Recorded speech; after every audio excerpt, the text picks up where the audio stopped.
Let's take a look at the Euro Yen for the upcoming October the 29th session. Again, the MACD here on the daily still bullish. Big move down that we've had. Again, the chart here on the daily chart's been in a really big consolidation pattern. People were saying, how can you say it's in a consolidation pattern? When you pull out to a weekly, you can see it pretty evidently right in this particular area. So there's some things we want to keep on the chart here for a while. One of them would be this resistance line, because if price comes up to this in the future, we want to be aware of it. You also have a trend line coming up through here on the weekly basis. We'll just keep an eye on that as well.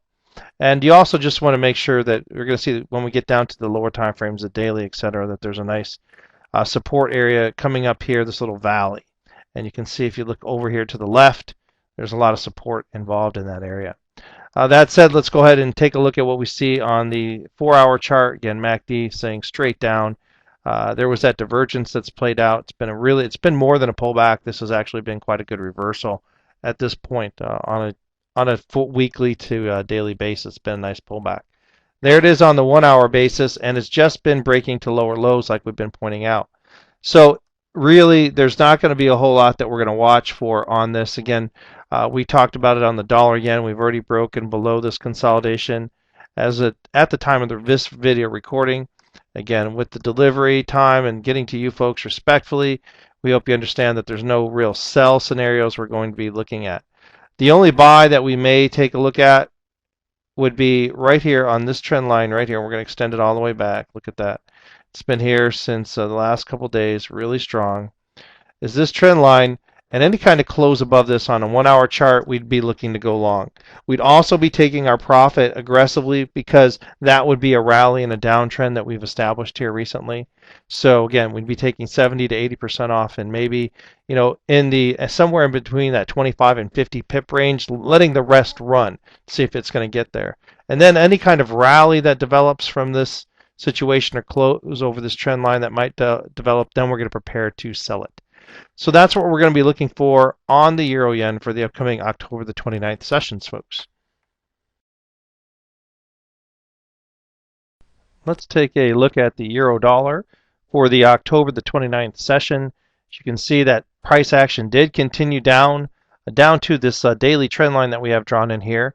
And also, just a longer term, if we do see something break on this daily trend line over the course of the day today, we're actually going to, over the long term, target back down here to this trend line here, right around the 143, 144 area.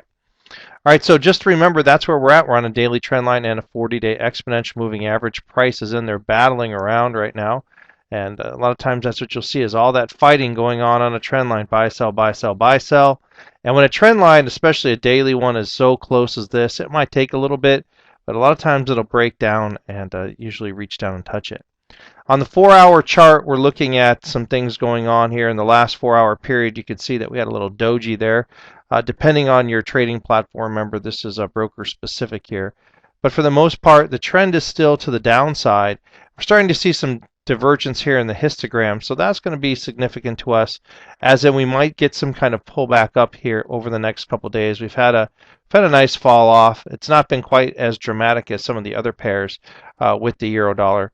But it is falling off quite a bit. So let's take a look and see where we'd like to put some trades in over the next day or so. All right, I should say the next couple sessions. Apologize for that. You can see we have this continued building of MACD divergence that's telling us that the trend, although down, is continuing to weaken on the 1-hour chart. Remember, divergence builds in the opposite direction of the trend. And right now, we're kind of at a point where, it's going to go one way or the other. And I know that sounds, well, that's a little iffy. We have some things suggesting to us that we're looking for this to move to the upside, but every time we've had a little bit of movement to the upside here, we've had a downward move that followed afterwards. So let's go ahead and take a look at this. This is a 30-minute chart, and we're going to expand it out just a little bit so you can see these candles a little bit more clearly. Right? You can see them right in here. We're in a pretty tight range. So what we're going to watch for on the euro dollar are really a couple things, because we have that divergence that was building on the 60-minute chart. And after we get this drawn in, I just want you to see this narrow range that we have in here. After we get this drawn in, we're going to look at another little range up. There we go. That's where the hesitation began, was right here. You can see that's where the hesitation of the downward move really began from yesterday. So we're going to expand, or we're going to put that back in. You can also see on the euro dollar 30-minute, pardon me, I'm still fighting with a bit of the flu here. You can see that the MACD is actually a little bit higher here. You know, we put the crosshairs on there to make sure. Sometimes visually you need to do that on a chart. So we have a little bit of MACD divergence as well on the 30-minute. So what we're going to watch for, this range right up here with this candle where we had some hesitation, we're going to watch for a couple things. We're going to watch for really a breakout of this consolidation, and we're going to do that on an hourly basis, and we're going to use these two levels. We're going to take any kind of close below the hourly chart here, below this level on the hourly chart as a sell, because there's that daily trend line that we're sitting on right there, right? We're going to take that as a sell. Any kind of close above this trend line, right, or this resistance line up here, we're going to go for a buy. And when you take a look at the range that's in between here, right, you're going to take a look at the range that's in between here. It's about 50 pips. And that might be hard to get a nice trend line in. As you can see, like right here as it developed, you know, it came across and didn't do a lot. So we're going to basically leave that 50 pip range alone for the upcoming sessions. So we're going to be looking for just one buy and one sell on the euro dollar. And the reason is price has been choppy. We're getting near to the end of the month. We'd rather see some commitment of movement outside of this range. So remember, we're in a downward trend still. We've been in it for a couple of days here.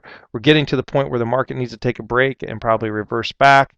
And so we've seen the divergence building on the 30-minute and the 60-minute. So we might get a minor pullback here.